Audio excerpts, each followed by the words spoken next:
ഞാൻ 12ാം ക്ലാസ്സിൽ പഠിക്കുന്ന എവറിൻ. വചനപാലായത്തിന്റെ 4ാം ദിവസത്തിലേക്ക് എല്ലാവർക്കും സ്വാഗതം. വിശുദ്ധ ലൂക്ക എഴുതിയ സുവിശേഷം 4ാം അധ്യായം. മരുഭൂമിയിലെ പരീക്ഷ. യേശു പരിശുദ്ധാത്മാവ് നിറഞ്ഞവനായി ജോർദാനിൽ നിന്നും മടങ്ങി. ആത്മാവ് അവനെ മരുഭൂമിയിലേക്ക് നയിച്ചു.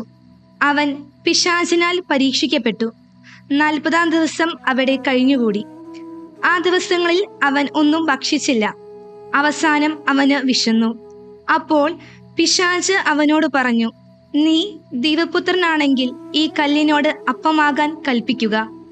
യേശു അവനോട് പറഞ്ഞു, അപ്പം കൊണ്ട് മാത്രമല്ല മനുഷ്യൻ ജീവിക്കുന്നത് എന്ന് എഴുതപ്പെട്ടിരിക്കുന്നു. പിന്നെ പിശാച് അവനെ ഒരു ഉയർന്ന സ്ഥലത്തേക്ക് കൊണ്ടുപോയി. ഭൂമിയിലെ സകല രാജ്യങ്ങളും ക്ഷണം നേരം കൊണ്ട് അവൻ കാണിച്ചു കൊടുത്തു. പിശാച് അവനോട് പറഞ്ഞു, ഇവയുടെ മേൽ എല്ലാ അധികാരവും മഹത്വവും നിനക്ക് ഞാൻ തരാം. ഇതെല്ലാം എനിക്ക് നൽകപ്പെട്ടിരിക്കുന്നു. എനിക്ക് ഇഷ്ടമുള്ളവർക്ക് ഞാൻ ഇത് കൊടുക്കുന്നു. നീ എന്നെ ആരാധിച്ചാൽ ഇവയെല്ലാം നിന്റേതാകും.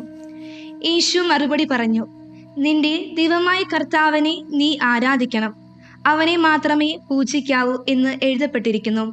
അനന്തരം പിശാച് അവനെ ജെറുസലേമിലേക്ക് കൊണ്ടുപോയി ദേവാലയ ഗോപുരത്തിന്റെ ശൃംഗത്തിൽ നിർത്തിക്കൊണ്ട് പറഞ്ഞു, ദൈവപുത്രനാണെങ്കിൽ ഇവിടെ നിന്നും താഴത്തേക്ക് ചാടുക.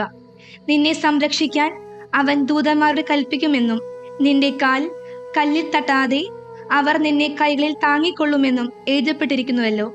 യേശു പറഞ്ഞു, നിന്റെ ദൈവമായ കർത്താവിനെ പരീക്ഷിക്കരുത് എന്ന് പറയപ്പെട്ടിരിക്കുന്നു. അപ്പോൾ പിശാച് പ്രലോഭനങ്ങൾ എല്ലാം അവസാനിപ്പിച്ച് നിശ്ചിത കാലത്തേക്ക് അവനെ വിട്ടുപോയി. യേശു ദൗത്യം ആരംഭിക്കുന്നു. യേശു ആത്മാവിന്റെ ശക്തിയോടുകൂടെ ഗലീലയിലേക്ക് മടങ്ങിപ്പോയി. അവന്റെ കീർത്തി സമീപ പ്രദേശങ്ങളിൽ വ്യാപിച്ചു. അവൻ അവരുടെ സിനഗോഗുകളിൽ പഠിപ്പിച്ചുകൊണ്ടിരുന്നു. എല്ലാവരും അവനെ പുകഴ്ത്തി. പ്രവാചകൻ സ്വദേശത്ത് അവഗണിക്കപ്പെട്ടിരിക്കുന്നു. യേശു താൻ വളർന്ന സ്ഥലമായ നസ്രത്തിൽ വന്നു. പതിവ് പോലെ ഒരു സാബത്ത് ദിവസം അവൻ അവരുടെ സിനഗോഗുകളിൽ പ്രവേശിച്ച് വായിക്കാൻ എഴുന്നേറ്റ് നിന്നു. ഏഷ്യ പ്രവാചകന്റെ പുസ്തകം അവന് നൽകപ്പെട്ടു. പുസ്തകം തുറന്നപ്പോൾ ഇപ്രകാരം എഴുതപ്പെട്ടിരിക്കുന്നത് അവൻ കണ്ടു. കർത്താവിന്റെ ആത്മാവ് എൻ്റെ മേൽ ഉണ്ട്. ദരിദ്രരെ സുവിശേഷം അറിയിക്കുവാൻ അവിടുന്ന് എന്നെ അഭിഷേകം ചെയ്തിരിക്കുന്നു. ബന്ധിതർക്ക് മോചനവും അന്ധർക്ക് കാഴ്ചയും അടിച്ചമർക്കപ്പെട്ടവർക്ക് സ്വാതന്ത്ര്യവും കർത്താവിന് സ്വീകാര്യമായ വത്സരവും പ്രഖ്യാപിക്കുവാൻ അവിടുന്ന് എന്നെ അയച്ചിരിക്കുന്നു. പുസ്തകമടച്ച് ശുശ്രൂഷകനെ ഏൽപ്പിച്ചതിന് ശേഷം അവൻ ഇരുന്നു.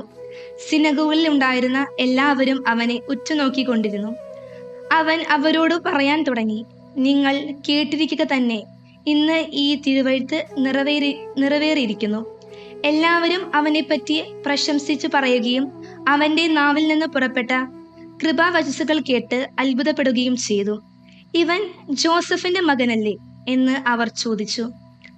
അവർ അവരോട് പറഞ്ഞു, വൈദ്യ, നിന്നെ തന്നെ സുഖപ്പെടുത്തുക എന്ന ചൊല്ല് ഉദ്ധരിച്ചുകൊണ്ട് തീർച്ചയായും നിങ്ങൾ എന്നോട് കഫർനാമിൽ നീ ചെയ്ത അത്ഭുതങ്ങൾ ഇവിടെ നിന്റെ സ്വന്തം സ്ഥലത്ത് ചെയ്യുക എന്ന് പറയും. എന്നാൽ സത്യമായി ഞാൻ നിങ്ങളോട് പറയുന്നു, ഒരു പ്രവാചകനും സ്വന്തം നാട്ടിൽ സ്വീകരിക്കപ്പെടുന്നില്ല.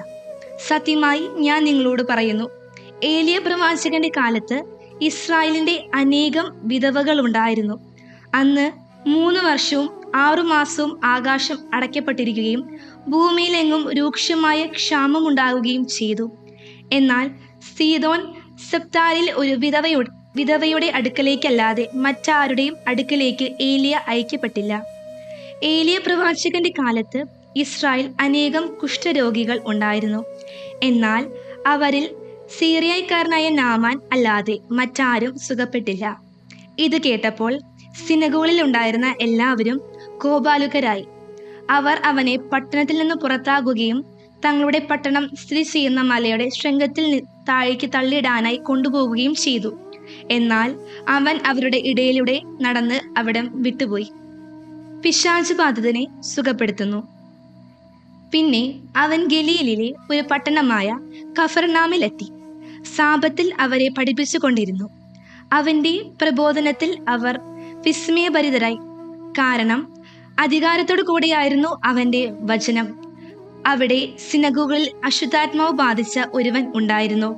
അവൻ ഉറക്കെ നിലവിളിച്ചു പറഞ്ഞു, നസ്രായനായ യേശുവേ, നീ എന്തിനു ഞങ്ങളുടെ കാര്യങ്ങൾ ഇടപെടുന്നു? ഞങ്ങളെ നശിപ്പിക്കാനാണോ നീ വന്നിരിക്കുന്നത്? നീ ആരാണെന്ന് എനിക്കറിയാം, ദൈവത്തിന്റെ പരിശുദ്ധൻ. യേശു അവനെ ശാസിച്ചു പറഞ്ഞു, മിണ്ടരുത്, അവനെ വിട്ടുപോകുക. ആ പിശാച് ഉപദ്രവം ഒന്നും വരുത്താതെ എല്ലാവരുടെയും നടുവിലേക്ക് അവനെ തള്ളിയിട്ടതിനു ശേഷം അവനെ വിട്ടുപോയി. എല്ലാവരും അത്ഭുതപ്പെട്ട് പരസ്പരം പറഞ്ഞു, എന്തൊരു വചനമാണിത്!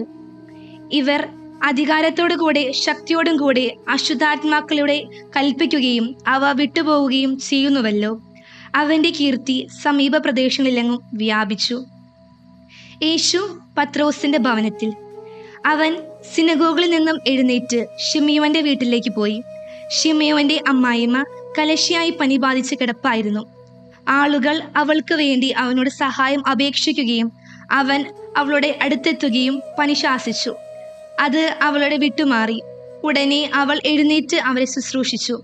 വൈകുന്നേരമായപ്പോൾ വിവിധ രോഗങ്ങളാൽ കഷ്ടപ്പെടുന്നവരെയെല്ലാം അവർ അവന്റെ അടുത്തേക്ക് കൊണ്ടുവന്നു. ഓരോരുത്തരുടെയും മേൽ കൈകൾ വെച്ചു അവൻ അവരെ സുഖപ്പെടുത്തി. നീ ദൈവപുത്രനാണ് എന്ന് ഉറക്കെ വിളിച്ചു പറഞ്ഞുകൊണ്ട് അനേകരിൽ നിന്നും പിശാചുകൾ വിട്ടുപോയി. അവൻ അവനെ ശാസിച്ചു. താൻ ക്രിസ്തുവാണെന്ന് അവയ്ക്ക് അറിയാമായിരുന്നതുകൊണ്ടും അവൻ അവയെ സംസാരിക്കാൻ അനുവദിച്ചില്ല. സിനഗോഗിൽ പ്രസംഗിക്കുന്നു. പ്രഭാതമായപ്പോൾ അവൻ ഒരു വിജന സ്ഥലത്തേക്ക് പോയി. ജനക്കൂട്ടം അവനെ അന്വേഷിച്ചെന്നു. തങ്ങളെ വിട്ടുപോകരുത് എന്ന് അവർ അവനെ നിർബന്ധിച്ചു. എന്നാൽ അവൻ പറഞ്ഞു, മറ്റു പട്ടണങ്ങളിലും ഞാൻ ദൈവരാജ്യത്തിന്റെ സുവിശേഷം പ്രസംഗിച്ചു കൊണ്ടിരിക്കുന്നു. അതിനു വേണ്ടിയാണ് ഞാൻ അയക്കപ്പെട്ടിരിക്കുന്നത്. അവൻ യൂദയായിലെ സിനഗോഗിൽ പ്രസംഗിച്ചു കൊണ്ടിരുന്നു.